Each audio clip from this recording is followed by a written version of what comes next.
Hero mugire umunsi wa Mungu mwiza n'ibihe vyiza ndabaha ikaze ku Intare Web TV. Amakuru yacu uyu munsi katuhereye mu gihugu c'Ubwongereza ukimenyesha makuru The Sun kitubwira kiti Aguero no.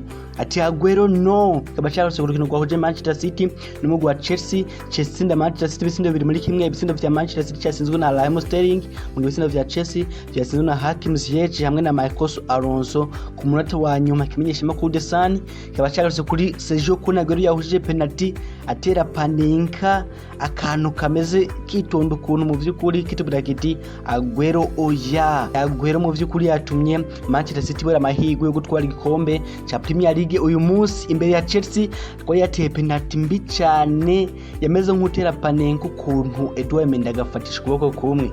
Bari kitubwira kiti nyuma y'imyaka 9 abaye intwari ya Manchester City kuyihesha Premier League yayo ya mbere, uyu munsi vyanse aho kuyihesha indi Premier League abaye intwari kandi akaba yarangiye ahujije mu vyukuri penalty yari gutuma Manchester City habwa ikombe cha Premier League chiyi sezo. Ikimenyesha makuru The Star nayo cabigaruzo kitubwira kiti down the Panenka. Ati mu vyukuri Panenka hateye ntibaho, akaba Aguero mu vyukuri y'abajafana ba Manchester City n'umumenyereza Pep Guardiola mu vyukuri ababajwe cyane na penalty yakuna Aguero yateye akantu kameze nka Panenka kuna kaduza, ariko mu vyukuri nikaza kugira inguvu Edouard Mendy umunyezamo wa Chelsea agasamisha ukuboko kumwe. Akaba rero umugwi wa Chelsea wacubandanya wigira amahirwe yo kurangiza muri Big 4 aho wacofata kibanza cya gatatu urusha Manchester City nota rimwe, mu gihe Aguero nyuma y'urukino vyarangiye asavye ngo ndavuga ati ndasavye mu vyukuri imbabazi abafana ba Manchester City, ati nabikoze mu vyukuri ntabigambiriye. Ikimenyesha makuru de Metro naho cyagarutse kuri Chelsea kitubwira kiti igisindo cyo kumwota wa nyuma cha Chelsea gitumye mu vyukuri Man City bora amahirwe yo gutwara Premier League kuyu munsi wa gatandatu. Mu vyukuri ati igisindo cyo kumwota wa nyuma cha Marcos Alonso gitumye na Chelsea mu vyukuri iduza amahirwe yo gukina Champions League muri saison mu vyukuri iza. Mu gihugu ca Espagne bagarutse ku rukino rwahuje Barcelona na Atletico Madrid ku munsi w'ejo muri La Liga. Byore kukimenyesha makuru makaci Madrid mu vyukuri mu vyishimo mu vyukuri no gishinyaguro FC Barcelona kitubwira kiti La Liga bayishize mu maboko ya Madrid.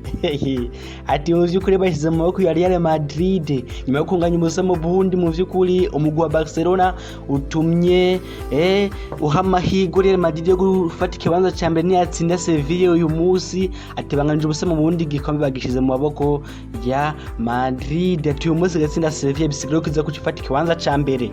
Ati Zinedine Zidane yasize Eden Hazard mu bakinyaza kwifashisha mu gihe Sergio Ramos na Ferland Mendy bataza gukina urukino rwa Sevilla nyuma yaho Sergio Ramos yagize vone aho rero azoba barangiza isizo yose cyongeye gukina. Akaba ari amakuru mabi ku bafana ba Real Madrid mu gihe Ferland Mendy niyo yagize akabazo ku rukino rwa Chelsea akaba nawe ataza gukina uyu munsi urukino rwa Sevilla. Ikimenyesha makuru AS Madrid naje gishinyagurira Barcelona cyandika ko amblanco ati canke mubera gishaka kuvuga yuko bamaze gushitereka igikombe ca La Liga mubera muri Real Madrid. Ati Atletico Madrid na Barcelona banganije Catalonia. Ati bisigura yuko Real Madrid ari umugwi ugifise amahirwe yo gutwara La Liga y'uno mwaka menshi. Ati gatsinda Sevilla uyu munsi tayari ati tayari zako imaze gufata igikombe mu vyukuri ikibanza ca mbere muri La Liga. Ikimenyesha makuru Sport Show ni mu gahinda n'amarira ikataronya kitubwira kiti La Liga bayikwevye canke La Liga yabakwevye. Ati yabahunze ati Barcelona byananiye mu vyukuri gutsinda igitsini bya Atletico Madrid birangiye idigiro bandanya gutakaza amahirwe yo gutwara La Liga y'uno mwaka mu gihe hasigaye inkino 3 zonyene mu Deportivo. Nayo yabigarutse tubwira ati dusigaranye mu vyukuri ikizere kuri Real Madrid atamaso yose katuyashire kuri Real Madrid turabe yuko itakaza uyu munsi. Mukikane mu Deportivo yagarutse no kuri Neymar Junior yongereje amasezerano y'imyaka 4 muri Paris Saint-Germain aho arazarahembwa ibihumbi mu vyukuri amayi miliyoni 30 miliyoni 30 z'amayero mu vyukuri ku mwaka. Akaba ariyo mafaranga Neymar Junior agiye kuzarahembwa muri Paris Saint-Germain mu myaka 4 azarahabwa n'amabonisi nibaramuka batwaye igikombe cha Champions League. Akaba ari amafaranga uyagiura yasambuka ashira mu marundi ari ibihi miliyoni 2.5 z'amayero ku kwezi, ibihumbi 225 vy'amayero ku ndwi. Ibihumbi 225 vy'amayero ku ndwi ni miliyaridi hafi 2 z'amarundi ku ndwi. Niyo Neymar azora nziza ku ndwi muri Paris Saint-Germain mugari 89 n'amajana 2 vy'amayero ku munsi, ni hafi miliyoni amajana 3 z'amarundi ku munsi z'amayero. Miliyoni amajana 3 guys ku munsi z'amayero niyo mafaranga Neymar Junior agiye kuza ninziza muri Paris Saint-Germain, hari ibihumbi amajana 3 n'amajana 7 by'amayero ku isaha, imiliyoni 11 z'amarundi ku isaha. Uranyumvira mu gihe ari amayero 62 ku munota, ni hafi ibihumbi 180 ku munota niyo mafaranga Neymar Junior les amis agiye kuza arinziza muri Paris Saint-Germain. Abakaba ni mubarike barakize bwana. Ayagane muri Deportivo Yanga no kuri Bayern Munich yatwaye igikombe cya Bundesliga cicenda yikurikiranya, akaba kandi yagarutse no kuri Sergio Ramos yagize imvune, akaba kandi muri Deportivo yagarutse no kuri Espanyol Barcelona yamaze kuduga mu cicaro ca mbere ca La Liga gukuruka mu mwaka mu vyukuri uheze. Guys, rero dushe mu gihugu ca Tanzania ahari habereye derby mu vyukuri itabaho mu mateka ya Tanzania. Kimenyesha makuru mu vyukuri mu wananchi michezo kitubira kiti ni derby y'igihombo. Bagaze urukino rwa Ligoza Simba na Yanga vyarangiye rutabe mu vyukuri abatanzania bari mwishavu liteye ubwoba bavuga bati ni derby y'igihombo. Ati ntibibaho, ni gute muyikura 11 mukayishira saa moya. Kimenyesha makuru kandi habari za leo canke michezo kitubira kiti Yanga na Simba mu vyukuri nakajagari gusa. Ikimenyesha makuru kandi michezo kitubira kiti ati abanyagihugu ati ntibumvikana na leta.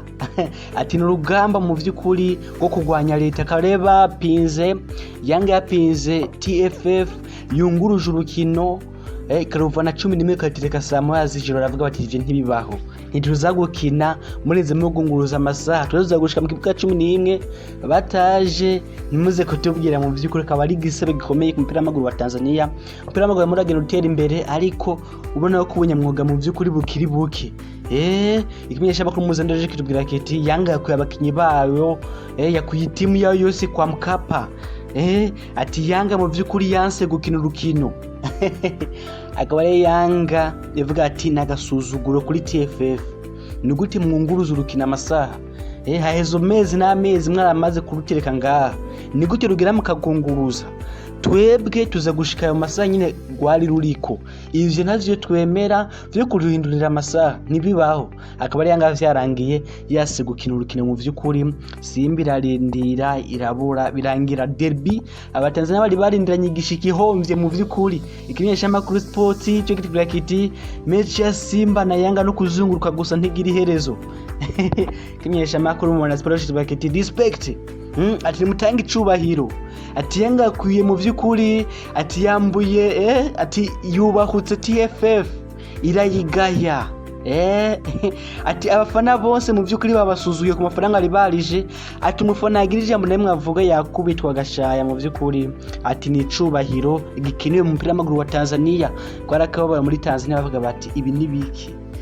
Ati umupira wacu muragenda ukura muri East Africa uri muzambere nyimba atari wo wa mbere, ariko ubona ko ubunyamwuga mu vyukuri urugende bari n'abantu benshi bagenda baragaya Tanzania bavuga ati professionnel mu vyukuri muragenda bara mu mupira w'amaguru wa Tanzania. Mupira w'amaguru ukomeye uri nk'amafaranga, bafise stade, bafise abafana.